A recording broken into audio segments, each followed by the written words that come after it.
Hey everybody, I'm Derek Furlow Jr. and I got a special guest for y'all today. Welcome to Sports Life Business, the ultimate transition. And I got my guy, Travis Stevens, the legend right here, sitting with me, man. VFL, got my brother with me, and we had a chance to connect today. And I said, look, man, I want to get a chance to pick your brain and give the people and get some people that's going to get a chance to see this video a little enlightenment on sports life and business and how you took some lessons from the game that you may have applied, may have not applied, or may have wanted to apply to your life or your business. So it's a lot of folks that may not be ball fans, they might not know you. So go ahead and introduce to the people who he is, what time frame was you here, and anything that you want to tell people so far about you. Okay. Well, my name is Travis Stevens. I was here, I'm old ancient now, right now, but from 97 to 2001. Some of the good years, I must say, with Former, won a national championship, 2 SEC championships, and won a lot of games. Let's call balling. Put it like that. But like I said, I played with a lot of great players, a lot of good players, and we had a good time during my time here in Tennessee. Absolutely right. You had a great time, man. You had a great time. So the first thing, just so you know, I'm working on a book in the curriculum called Sports Life Business. It's going to be coming out soon. But what I wanted to do is get a chance to ask some of the guys that have been there and done it a couple questions on what they've been there and done, what they've learned from what they've done so far, so the guys that's coming behind them can have something to stand on and learn from. So when it comes down to football, how long have you been playing football from when you started to making it to the league, to University of Tennessee? What was your time frame of playing football? My football life started actually in Panama, in the streets of Panama. It wasn't organized football.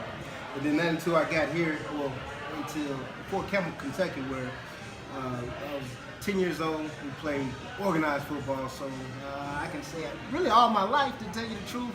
And I just got introduced, like I say, early ages of 5 till 25, 26, or 20 good years of football. 20 good years of football. That works right there. So playing that game, what was the ultimate goal or the ultimate dream for you? You know what? It was always, playing football was a fantasy when I looked at it, because looking on TV you seeing stars, and it just didn't seem real. Yeah. So, but the way I went about it was just the love for the game. Once I started playing, I started loving the game, started liking it, started to compete. You know what I'm saying? So, and I competed with whoever was good, just as good as me. So, and I think that made me go as far as I did. So, it's just. I just love the competition. The competition was pretty much, what got me to the point where I am today. That's awesome. So, playing the game that long and making it to the level you played at, do you feel that you learned some things from playing sports? I did. Teamwork. That's the number one thing is teamwork, as far as the relationships with, my teammates, and then, like I said, with throughout, from junior pro to middle school to high school, to college and to the pros. Like I said, all the relationships. I never had a bad relationship with any of my teammates. So that was one of the main lessons I learned throughout playing football. Teamwork. Gotcha. Now, with learning teamwork, was that something that you felt that once you were done playing, you were able to continue to use in your life or whatever field that you enter into once you were done playing? I did, because I wasn't shy to talk to, like I would say, hey, and to anybody I worked in another different field, workplace, or whatever. I could use that same relationship or that same concept as far as just because you have different people with different personalities. So I was able just to relate to everybody. You know what I'm saying? Whether whatever. But I was the type I would just me say, hey, just spark a conversation with that. So I was able, to just continue to communicate. That works. That makes sense. So let me ask you this: once your time frame came and you were no longer playing the game, were you ready for that time in your life? Do you feel that you was approaching that end to playing football after 20-some years? Do you feel like you was prepared for life after sports? Well, I was, like I said, I believe in God, so it was always His plan. I always like whenever it was. Whatever was going to be on Monday, it was going to happen. What was going to be a year later, 2 years later, 3 years later, it was always God's plan. It wasn't nothing that I wanted to do. Because I always thought if I planned myself and I failed or whatever, something like that, I'll probably be disappointed. Yeah. So I just felt that, so I always put it in His hands, so whatever happened, next happened. You know what I'm saying? It's because He allowed it to happen. That's strong right there. And I think a lot of guys might miss that right there. A lot of guys might miss that. So let me ask you this. Once you were done, because a lot of guys that I play with, even some guys you play with, once the game is over for them, Yeah. a lot of them fall into this thing what I call identity jail. Yeah. They don't know who they are. Yeah. So they put so much work into the game, they're lost outside of the game. Right. Do you feel?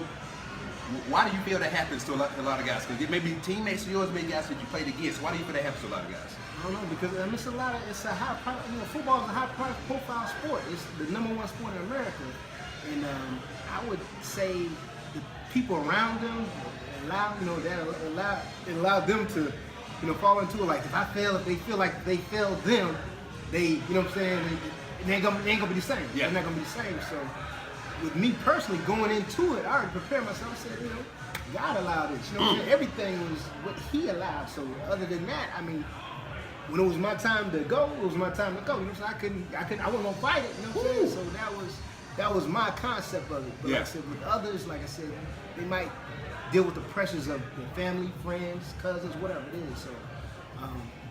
That's strong right there, man. That's strong. And let me ask you this. So with those guys not having that same perspective on it, like you and I may have had when it was an easier transition once the game was over because we put it in somebody bigger's hands. Oh, yeah. Do you feel that with universities out there, do you feel that they have the proper programs in place, or do you feel they can have a better program in place that that's set up to help guys transition once the game is done? Athletes across the board, it ain't got to be just football. Athletes across the board. Do you feel that universities should have a program in place for something like that? They should. Most of the colleges, like going into it, they have all kind of different programs as far as preparing you just for school.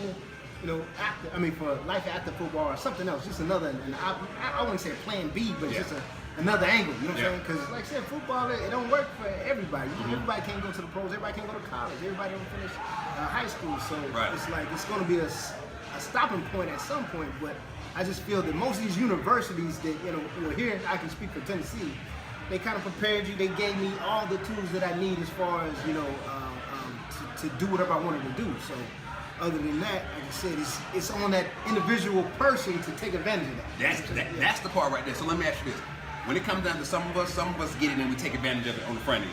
Some of us wait until it's too late.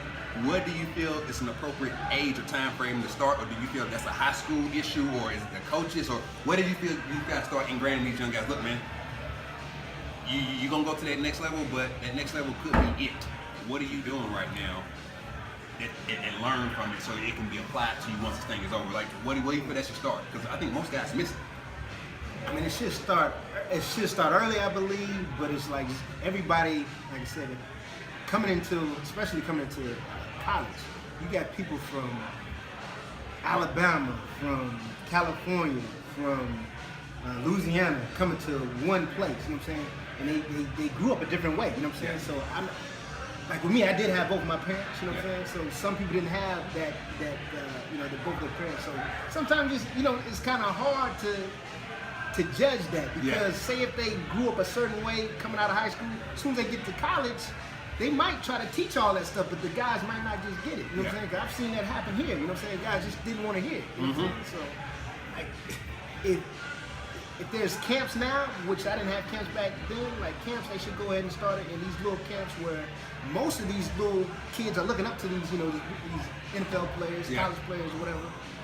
If they can start it then, I believe that would be a necessary starting point. So starting to educate them on the front end, just kind of like we're recruiting them on the front end, start planting that seed earlier. So now when that time frame comes, they don't get caught up in that and lost in the lights and not knowing what's next. Because the parents got to do the same thing. You know what I'm saying? The parents is really on the parents to install that in their kids. Say, hey, this is a dream, really. You know what I'm saying? Really, for most of us, it's a dream.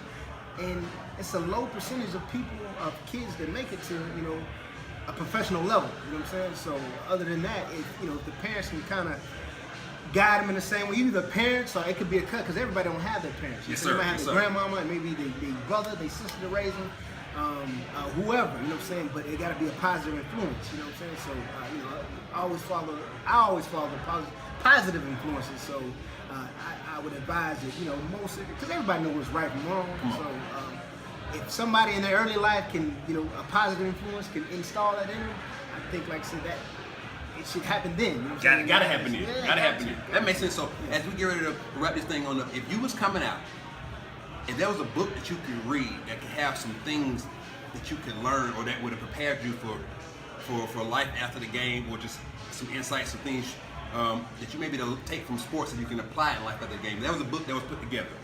You say, hey, this, and this would be in the book. I wanted to learn that. What would be your top 2 or 3 things that you say I would have wanted to read that I had that in the book so I could have knew it on the front end before I got out there and life hit me. I was like, okay, I took the best shot. What would be something that you would want in that book? You know, it's hard. Really, the Bible relates to everything. Come on now, do. Come on now. So like with me, like I said, if it's something I don't understand, I ask God and He brings it to life. Come on. Come on. It never fails. So every time. So like I said, if you ask God, no matter what you're going through, you don't have to be. You can be anywhere. You know what I'm saying? You don't have to be in church. You can be at your lowest point. But like I said, every time I asked Him, like I said, He always gave me the vision to see what I need to see. So. I hope y'all heard that right there. That was strong. Most people missed that. So, if you can give any guy coming behind you, any athlete coming behind you, a nugget, an insight, something that you didn't know, something that you did learn, once the game is over, what nugget, what insight would you give them that they can take, use, and apply to their life or to their business? Like with right now, what's going on, like just in the world, just learn from other people's mistakes, because a lot of people don't do that. Like I said, I don't feel sorry for the person if they see something like it's in the news media. Everything is in the news media now, so you should learn from if I made a mistake, learn from my mistakes. Because if I make a mistake, it's not gonna be from something I already seen. You know what I'm saying? It's gonna be from me not knowing. Yes, sir. You know what I'm saying? So if it's something that you don't know about, that's understandable. But with everything that's going on, I would just follow the positive people and just learn from. Because positive people does make mistakes too. Absolutely so right. Just learn from the mistakes that they made, so you can better yourself and your future. So other than that, that's all I can do. That's strong right there. So look, I hope y'all heard it. I hope y'all taking notes. Stay tuned for more of the SLB, the Ultimate Transition, because you just got some bombs dropped on you by my guy Travis Stevens right here. And he gave y'all, he brought it down. And I just want y'all to know that he said some things that you probably haven't thought about. But take them, listen to him, apply them. He's a living example. He's living proof that it's possible. And he done it, but he put it in somebody bigger's hands than his, and it wasn't all about him. So I thank y'all for your time. I thank y'all for tuning in once again. Dear fellow Travis Stevens, we're right here, VFLs. We're just holding it down for y'all once again and again and again. See y'all soon, SLB, the Ultimate Transition. VFL, baby.